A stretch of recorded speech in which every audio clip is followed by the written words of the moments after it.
যারা খেলতামাশা ক্রয় করে, গান বাজনা বাদ্যযন্ত্র ক্রয় করে, অজ্ঞতাবশত শরীয়তের ভালো মন্দ বুঝে না, আর এ নিয়ে তারা ঠাট্টা বিদ্রূপ করে, তারা এমন মানুষ যাদের জন্য রয়েছে আযাবুম মুহিন, অপমানজনক শাস্তি। আপনাদের মনে রাখা ভালো হবে, কোরআন মাজিদে কোনো কোনো জায়গাতে এসেছে আযাবুন আলিম, কষ্টদায়ক শাস্তি। কোনো কোনো জায়গায় এসেছে আযাবুম মুহিন, অপমানজনক শাস্তি। কোনো কোনো জায়গায় এসেছে আযাবুন শাদীদ, কঠিন শাস্তি। এগুলোর পার্থক্য কি? যখন পাপ মনের সাথে জড়িত, যখন পাপ আত্মার সাথে জড়িত, যখন পাপ চোখ জোড়ানো, চোখ ঠান্ডা করা, মন ঠান্ডা করা বিষয়ে সম্পৃক্ত, তখন তার জন্য আল্লাহ উল্লেখ করেছেন অপমানজনক শাস্তি। টাকনোর উপরে কাপড় পরলে কারোর ক্ষতি হয় না, জেনাতে সমাজের ক্ষতি হয়, চুরিতে ব্যক্তির ক্ষতি হয়, ডাকাতিতে ব্যক্তির ক্ষতি হয়, কিন্তু টাকনোর নিচে প্যান্ট পায়জামা পরলে কারোর ক্ষতি হয় না। তার পাপটা এত কঠিন কেন? তিন শ্রেণীর মানুষের সাথে আল্লাহ বিচারের মাঠে কথা বলবেন না। তার এক শ্রেণীর মানুষ হচ্ছেন মুজমিলুল ইজার, যারা পায়জামা প্যান্ট লুঙ্গি টাকনোর নিচে পরে, তাদের সাথে আল্লাহ কথা বলবেন না। এইটা এত বড় পাপ কেন? পরের দুইটা না হয়, একটা হলো শাইখুন জানিন, বেশি বয়সে জেনা, এটা মহাপাপ, খারাপ জিনিস, হওয়াই স্বাভাবিক। তারপর হলো আয়েলুন মুস্তাকবির, গরিব গৌরবী। গরিব মানুষ অহংকার করে, ভ্যান নিয়ে গিয়ে মোড়ে ভ্যানের উপরে উঠে বসে আছে, ওকে আপনি বলছেন চলেন, এখন বলছে আমি যাব না এখন। তো আপনার কষ্ট হচ্ছে, তুমি যাবা না মানে? তুমি তো যাওয়ার জন্য এসেছ, আর আমি তোমাকে যাওয়ার জন্য বলছি, পয়সা নিয়ে কাজ করবা, যাবা না কেন? এর নাম হচ্ছে গৌরবী গরিব মানুষ। তো গৌরবী গরিব মানুষের সাথে আল্লাহ কথা বলবেন না কেন? ওর দিয়ে সমাজের ক্ষতি হয়েছে, জনগণের ক্ষতি হয়েছে, এই জন্য। আর বেশি বয়সে জেনা তো সবাই জানে খারাপ, কিন্তু টাকনোর নিচে প্যান্ট পায়জামা পরলে এইটা এত বড় পাপ কেন? এটা হলো মনের সাথে জড়িত পাপ। মনটা চাচ্ছে যে টাকনোর নিচে থাক, উপরে উঠলে কেন জানি কেমন কেমন লাগে, ঠ্যাঙ্গা ঠ্যাঙ্গা লাগে, এই জন্য এটা মহাপাপ। তো খেলতামাশা, গান বাজনা বাদ্যযন্ত্রের জন্য অপমানজনক শাস্তি কেন? এ অন্যায় করেছে 10 লাঠি কষ্টদায়ক, 10 জুতা কষ্টদায়ক। তো বললেন যে এখানে মেঝেতে থুতু ফেলে চেটে নাও, বাস কথা শেষ। তো এতে তো গায়ে ব্যথা লাগবে না, কিন্তু জনসমাজে করতে চাইবে না কেন? এটা হলো অপমানজনক শাস্তি। যেগুলো মনের সাথে জড়িত, চোখের সাথে জড়িত, অন্তরের সাথে জড়িত, তার জন্য অপমানজনক শাস্তি। গান বাজনা বাদ্যযন্ত্র খেলতামাশার জন্য আল্লাহ তাআলা অপমানজনক শাস্তি ঘোষণা করেছেন।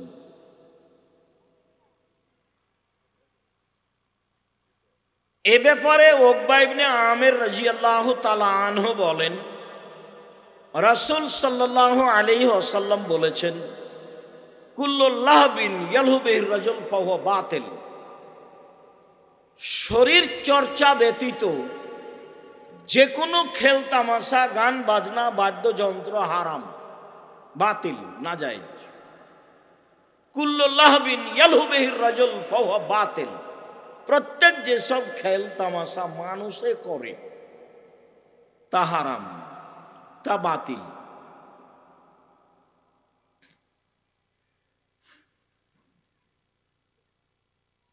উমামা বাহেলি রাদিয়াল্লাহু তাআলা আনহু বলেন, রাসূল সাল্লাল্লাহু আলাইহি ওয়াসাল্লাম বলেছেন, লা তাবিউল কায়নাত, পৃথিবীর মানুষ তোমরা গান বাজনা খেল তামাশার মাধ্যম ক্রয় করো না।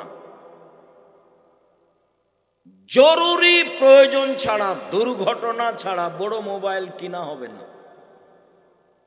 পরে আসছে, একটু পরে দেখতে পাবেন। এ হলো নগ্ন ল্যাংটা মেয়ে গান বাজনা দেখার মাধ্যম। আর আপনি যতই শক্ত হন না কেন, ইবলিস আল্লাহর কাছে অনুমতি নিয়েছে। তাতে ও বলেছে, যখন আল্লাহ তাকে বলল যে তুই সরে যা আমার রহমত থেকে, তো বললো যে ঠিক আছে সরে যাব, তবে আমাকে একটু বেঁচে থাকার সুযোগ দিতে হবে, ইলা ইয়াউমিল কিয়ামা, কিয়ামত পর্যন্ত। তো আল্লাহ বললেন আচ্ছা ঠিক আছে। তার ভাষা আল্লাহ নকল করলেন না, আল্লাহ একটা অন্য ভাষা নকল করলেন। তাতে তিনি বললেন, এলা ওয়াক্তি মালুম, একটা সময় পর্যন্ত তোমাকে দিয়ে দিলাম, তোমার দাবি দাওয়া পূর্ণ করলাম। এই পর্যন্ত যখন ইবলিস সুযোগ পেয়ে গেল, তখন বলছে রব্বি, হে আমার প্রতিপালক। মানে ইবলিস 14 ইলমের পড়া, ও আল্লাহকে বলছে, রব্বি, হে আমার প্রতিপালক, তোমার সম্মানের কসম, তোমার মর্যাদার কসম, লাউবিয়ানিল ইনসানা মাদামা তারওয়াহুম ফি আলসাদিহিম, আদমের ছেলেমেয়ের দেহে যতক্ষণ পর্যন্ত শ্বাস থাকবে আমি তাকে ভুল পথে নিয়ে যাব যাব যাব, অবশ্যই তাকে ভুল পথে নিয়ে যাব। এই পর্যন্ত ইবলিস বলল। তাতে বলল যে হে আমার প্রতিপালক, আল্লাহকে বলল। তাতে বলল যে তোমার সম্মানের কসম, আমি কোনো দুর্বল কথা বলিনি, তোমার মর্যাদার কসম করে বলছি, আদমের ছেলে মেয়ে জান্নাতে কিভাবে যায় এটা আমি দেখে ছেড়ে দেব, আমি একাই যাব। সে এখন জিদে আছে, জিদ বুঝেন না? ইবলিস এখন কিসে আছে? জিদে আছে। যে কোনো মূল্যে আপনাকে পরাজয় করবেই, এটাই তার কাজ। তো খেলতামাশা, বাদ্যযন্ত্র, নারী, এগুলো সহজ, টাকা দিয়ে ঘায়ল করা সহজ। চাকরি হলেই হলো, হালাম হারাম বিবেচনা করা যাবে না, সেই যুগ আর নেই। সম্পদ দিয়ে মানুষকে ঘায়ল করা যায়, নারী দিয়ে যায়, গান বাজনা বাদ্যযন্ত্র দিয়ে যায়। তখন আল্লাহ বললেন যে ইবলিস, একথাও শুনে রাখ, ইজ্জতি ওয়া জালালি ওয়া ইরতিফায়ে মাকানি, আমার সম্মানের কসম, আমার ইজ্জতের কসম, আমার মর্যাদার কসম, আদমের ছেলে মেয়ে যতবার বলবে আমার ভুল হয়েছে, ততবার আমি তাকে ক্ষমা করে দিব। এই কথা আল্লাহ বললেন। তবে আল্লাহ বললেন না যে ইবলিস তুই পারবি না, এই কথা বলেন। তার মানে আমাকে আর আপনাকে ভুল পথে নিয়ে যেতে সে এক পায়ে দাঁড়িয়ে আছে এবং পারবে। ব্যতিক্রম, ব্যতিক্রম খুব কঠিন। একবারে তাহাজ্জুদ পড়ে তবুও পাপ করছে, হজ করেছে, উমরা করেছে, তাহাজ্জুদ পড়ে তবুও পাপ করছে। একবারে তাহাজ্জুদ পড়তে উঠেছে রাতে, বিশাল টিভি খালি অন করেছে, চলে এসেছে বিশাল ন্যাংটা মেয়ে, তো বলছে আচ্ছা কিছুক্ষণ দেখি, তারপরে তাহাজ্জুদ পড়ব। মেয়ে মানুষ বোরখা পরে আছে, একবারে তাজা বোরখা পরে আছে, দেবরের সাথে তাও কথা বলে না, পর্দা করে, তারপরেও প্রেমের গল্প করে। ঈমান যত বেশি হবে পাপ তত কম হবে, ঈমান যত কম হবে পাপ তত বেশি হবে। একমাত্র পাপ ঠেকানোর মাধ্যম হলো ঈমান, আর সেটার আর একটা নাম লজ্জা। আল হায়া মিনাল ঈমান ওয়াল ঈমান ফিল জান্নাহ, লজ্জাই হলো ঈমান, ঈমানই হলো জান্নাত। ঈমান দিয়ে পাপ ঠেকানো যায়। যখনই আপনি তাহাজ্জুদ পড়বেন পাপও হবে, তখন বুঝতে হবে যে আমার ঈমানে কি আছে, ঘাটতি আছে, সমস্যা আছে। তো আল্লাহর নবী বললেন লা তাবিউল কায়নাত, গান বাজনা বাদ্যযন্ত্রের মাধ্যম ক্রয় করো না। ওয়ালা তাশতারুহুন্না, বিক্রয় করো না। ওয়ালা তাশতারুহুন্না, গান বাজনা বাদ্যযন্ত্র এবং গায়িকা এদের ক্রয় করো না। বিক্রি করা হারাম, মানে ব্যবসা হারাম। বাদ্যযন্ত্রের ব্যবসা চিরদিনের জন্য হারাম। গান বাজনা খেলতামাশার মাধ্যম চিরদিনের জন্য হারাম। দোকানে টিভি রেখে ল্যাংটা মেয়ে দেখিয়ে যেসব পয়সা ইনকাম করছে সব হারাম। কিয়ামত পর্যন্ত তার বৈধতার কোনো পথ নেই। যে বললাম, কোনো মায়ের বেটা কথা এভাবে উল্টাতে পারবে না। এর যত মাধ্যম আছে সব হারাম। শুধু তাই নয়, বলছেন ওয়ালা তুআল্লিমুহুন্না, মেয়েদেরকে গান বাজনা শিখিয়ে দিও না। হেডমাস্টারের হেডমাস্টারই চলে না গান বাজনা ছাড়া, মেয়ে নাচানো ছাড়া। আল্লাহর নবী বলছেন এদের গান বাজনা শিখিয়ে দিও না। তারপরে বলছেন ওয়া সামানুহুন্না হারাম, গান বাজনা বাদ্যযন্ত্র মেয়েদের নাচ এ দিয়ে যত পয়সা উপার্জন হবে সবই হারাম। আমি কিন্তু অনুবাদক, যেখানে প্রোগ্রাম ছিল সেখানে বন্ধ হয়ে গেছে, হয়নি, এর অর্থে এই নয় যে আমি জীবনে কোনোদিন রূপক কথা বলেছি। এবং যারা বন্ধ করছে এ সহ ওদের বড়জন সহ 50 বছর চ্যালেঞ্জ থাকলো, 50 বছর। এই মাপে কোরআন হাদিস বলতে হবে। এই যে বলছি দেখেন, এই যে বলছি দেখেন আপনি, লা তাবিউহুন্না, এসব মাধ্যম বিক্রয় করো না, ব্যবসা হারাম। ওয়ালা তাশতারুহুন্না, ক্রয় করো না, কিনা বেচা হারাম। ওয়ালা তুআল্লিমুহুন্না, এদের শিখিয়ে দিও না। সামানুহুন্না হারাম, এর মাধ্যমে যত পয়সা উপার্জন হবে সব হারাম। আমি বলিনি এই কথা।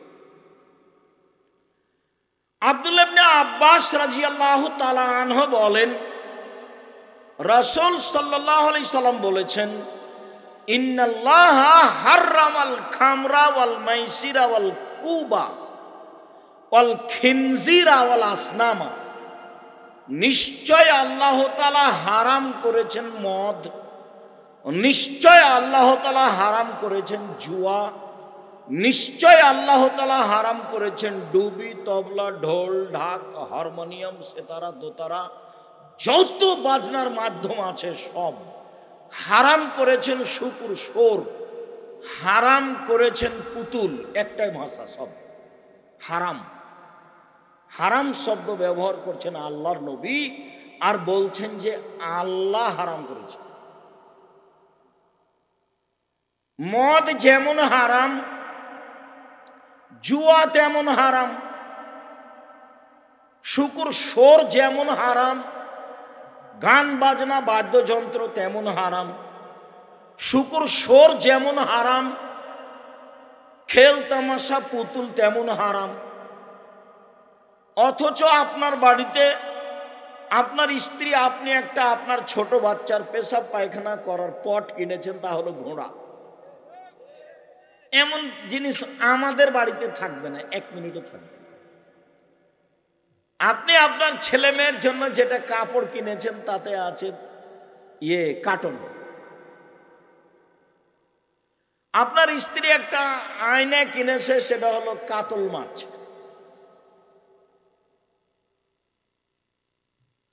আপনার একটা তরকারির বাটি কিনেছে, সেটা হলো রুই মাছ। এই তো আপনার জীবন। কোন পাক দিয়ে আপনি ইহুদি খ্রিস্টানদের সাথে মিশে গেছেন বুঝতেই পারেননি।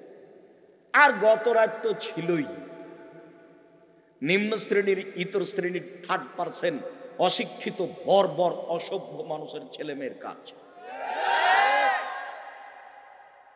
ইতর শ্রেণীর, নিম্ন শ্রেণীর 3% অশিক্ষিত বর্বর অসভ্য লোকের ছেলে মেয়েদের কাজ ছিল গত রাত্রে ইহুদি খ্রিস্টানদের সাথে নিয়মে মিলে যাওয়া। যা একটু পরে বলবো, আলোচনা যত শেষের দিকে যাবে তত শক্ত ভারী হয়ে যাবে ইনশাআল্লাহ, খেয়াল করবেন।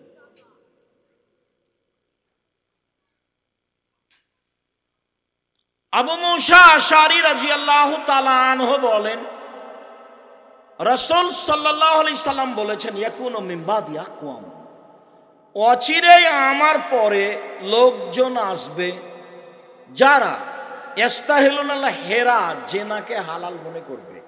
জেনা পাপের কাজ নয়। অল হারিরা, রেশমি কাপড়কে হালাল মনে করবে। অল খামরা, মদকে হালাল মনে করবে। অল মাযিফ, বাদ্যযন্ত্র খেল তামাশাকে হালাল মনে করবে। হাদিস বুখারী মুসলিম। মানে আপনার ভাববার কোনো সুযোগ নেই যে আব্দুর রাজ্জাক সাহেব বলে গেলেন তো একটু ভাবতে হবে কি, না, এরকম কোনো সুযোগ নেই। আমার উম্মত জেনাকে হালাল মনে করবে।